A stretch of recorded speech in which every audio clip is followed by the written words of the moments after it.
네, 전 세계 주요 이슈를 살펴보는 선재규의 월드앤 이슈 시간입니다. 네, 최근 북한의 도발 행위에 대한 반응과 코로나19 사태 소식, 선재규 어나미포맥스 선임 기자와 짚어보겠습니다. 어서 오십시오. 어서 오세요. 네, 안녕하십니까. 미국과 중국의 고위 관료가 만났습니다. 왜 만났을까요?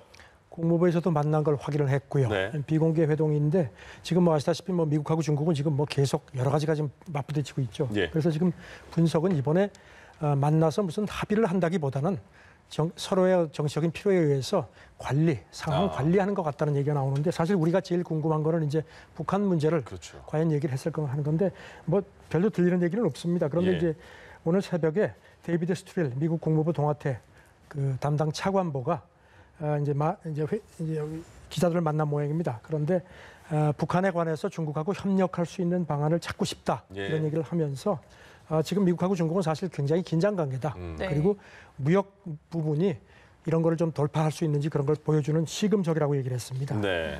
폼페이오 장관도 트윗을 했는데 네. 중국이 1차 무역 합의를 완전히 이행하겠다는 걸 거듭 합의를 이제 약속을 했다. 이렇게 예. 얘기를 했는데 지금 중국 외교부 대변인이 밝힌 거 보면 양재치 중국 공산당 외교 담당 국무위원이 협력만이 유일한 방법이다. 그러니까 서로 윈윈을 찾자 해서 뭔가 좀 이렇게 더 이렇게 나쁘지 않는 쪽으로 가는 거를 한 것 같은데 네. 워낙 그냥 좀 조심들 하는지 나오는 얘기가 별로 없습니다. 그렇군요. 네. 더 파주세요. 네. 예. 네. 자, 존 볼턴을 포함해서 트럼프 측근들 하나둘씩 등을 돌리고 있는데 최근에 미 국방부 고위 관리가 사임했다고요? 네, 오늘 새벽에 로이터 통신이 익명의 소식통을 이용해서 이제 자기들만 보도를 했는데요. 네. 캐서린 윌바저라는 여성 관리인데 예. 이 사람을 지난 2월에 백악관이 국방부 정보담당 부차관보에 지명을 했었습니다. 그런데 지난주에 전격적으로 취소를 이제 했다고 하는 게 또 이제 보도가 나왔는데 네. 네. 이 담당 본인이 갑자기 그만두겠다. 이렇게 선언을 했다는 겁니다. 그러면서 이제 주변에 있는 직원들한테 예. 내가 없어지더라도 헌법에 준수해서 일을 해라. 그 무슨 말이에요? 그러니까 이제 트럼프 대통령 지시보다는 미국 헌법에 따라서 소신 있게 일하라고 이렇게 예. 얘기를 한 걸로 보도가 됐습니다. 네. 로이터가 미국 국방부에 이게 뭡니까 하니까 입을 꽉 다물고 있는데 제가 보면 트럼프 주변에서 지금 점점 사람들이 자꾸 빠지는 것 같습니다. 그렇군요. 네. 이건 돌려치기 하는 그런 느낌으로 그렇습니다. 말을 했군요. 네. 예.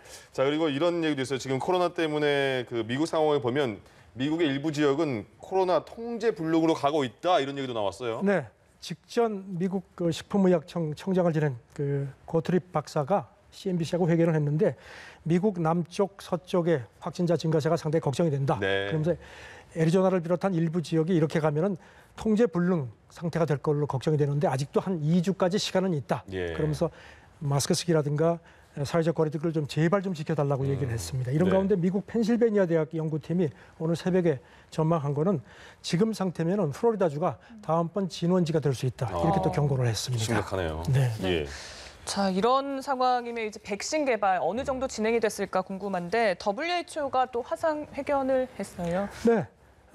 수석 과학자가 새벽에 화상 회견하면서 네. 현재 지금 한 200여 종의 백신 후보들이 이게 연구가 이루어지고 있는데 네. 이 가운데 연말까지 1개 내지 2개 정도 개발이 가능할 것 같다. 그러면서도 이제 백신 개발하는 게 워낙 어려워서 예. 예측이 힘들다. 그리고 특히 문제는 이제 얼마나 공급할 수 있을지가 문제인데 내가 보기에는 내년 말까지 한 20억 개 정도는 가능할 것 같다 하면서 특히 이제 어떤 특정국에 집중된 걸 우리가 막으려고 네네.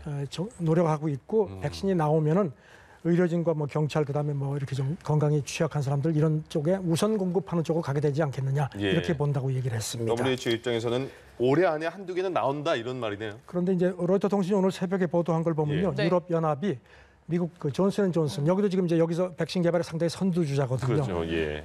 선 공급받기 위해서 조용히 협의를 하고 있다고 또 이렇게 해서 지금 역시. 기싸움이 치열한 것 같습니다. 암시장이 또 성형성이 유럽 되는군요. 연합 집행위원회에서는 네. 이게 뭡니까? 로이터 기자가 물어보니까 입을 꽉 다물고 있습니다. 그러네요. 알겠습니다. 자, 호주도 이제 보면 코로나 때문에 10월 말까지 퀀타스 항공인데요. 10월 말까지는 국제선 대부분 운항 않겠다 이렇게 밝혔네요. 호주 총리가 내년까지 국경을 계속 봉쇄를 할 것 같다고 얘기를 했거든요. 그러니까 네. 이제 퀀타스 항공이 이제 그냥 체념을 한 것 같습니다. 그렇군요. 10월 말까지 국제선 대부분은 이제 취항을 안 하기로 했는데 호주, 뉴질랜드는 예외라고 합니다. 네.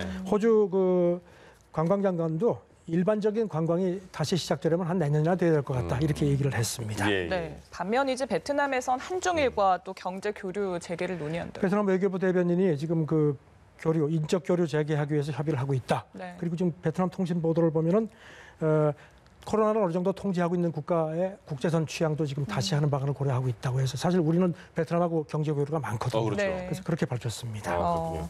자, 그리고 메르켈 독일 총리가 코로나 위기를 악용하는 반민주 세력에 맞서야 된다 이렇게 말을 했어요. 독일이 올 하반기 유럽연합 의장국입니다. 네. 그래서 지금 메르켈 총리가 이제 뭐라 그랬냐면은 지금 이렇게 일부 국가에서 그 코로나 위기 때문에 이렇게 전체주의 움직임이 있는데 이걸 우리가 기필코 막아야 된다. 그러면서 이걸 잘 막아내야만 다음번에 우리가 유럽의 위상이 올라갈 수 있다. 아주 예. 강하게 얘기를 했습니다. 그렇군요. 네. 자, 이런 가운데 시진핑 주석은 또 미국 보란 듯이 아프리카의 선물 보따리를 풀었어요. 그저께 아프리카 정상들하고 화상 회의를 했습니다. 예. 그러면서 이제 뭐 채무 같은 것도 우리가 충분히 좀 유예하든가 면제해주겠다 하면서 우리도 지금 백신을 많이 개발하고 있는데 네. 개발되면 제일 먼저 아프리카 국가에 주겠다. 이게 뭐 아까 말씀하신 것처럼 트럼프 들으라고 하는 얘기 같습니다. 아프리카 끌어안기로 간 것 같습니다. 네, 네. 자, 그리고 중국에서는 최대 국영 바이오 기업이라고 하는데 여기서도 또 백신 개발에 박차를 가고 있네요. 네, 중국도 지금 뭐 몇 개 기업들이 아주 상당한 상태에 가 있는데 지금 홍콩신문 보도를 보면요. 네. 중국이 백신을 개발하는 그 방법하고 서방이 좀 다르다는 겁니다. 그래요? 중국 같은 경우는 이제 이른바 불활성화 방식이라는 건데 이게 뭔가 하면 이제 그 백신, 그러니까 바이러스의 복제 능력을 제거한 바이러스를 이용해서 네. 인체의 항체를 만드는 방식인데 이게 이제 단점이 뭔가 하면은 좀 이렇게 그 항체 그 유지 기간이 좀 짧고 좀 이게 백신 접종량이 좀 많다는 겁니다. 유지가 짧으니까 예, 자주 맞아야 되는군요. 부작용도 있다는데 이제 중국 쪽에서 반박하는 거는 네. 그동안에 이미 이런 방식을 많이 써와서 우리는 안정화돼 있다. 예. 그게 뭔가 하면 이제 서방 같은 경우는 지금 뭔가 하면 핵산 방식, 이게 바이러스 유전자 정보를 조작하는 건데 이게 이제 앞서가는 방식이긴 하지만 중국 쪽 얘기는 아직 부작용 안정화가 돼 있지 않은 거다. 예. 모더나도 지금 이 방식입니다. 그러니까 지금 중국하고 서방이 백신 개발 속도도 그렇지만 방법도 지금 달라가지고 기싸움이 치열합니다. 누가 네. 이겨도 되니까 빨리 좀 나왔으면 좋겠습니다. 그렇습니다. 예. 네, 저는 이것도 좀 궁금하긴 한데 환경단체에서 보고서를 냈는데 이 코로나 팬데믹과 공기 오염의 상관관계를 또 연구. 예상은 했지만 확실히 그런 것 같습니다. 네. 지금 인도, 영국, 나이지리아, 폴란드, 이탈리아 이제 코로나가 심했던 피해가 심한 국가들이죠. 예. 조사를 해보니까 이탈리아 같은 경우는 환경 오염이 심한 곳이 코로나 사망률이 한 3배가 높았다는 겁니다. 하버드 대학에서도 비슷한 연구 결과가 나왔습니다.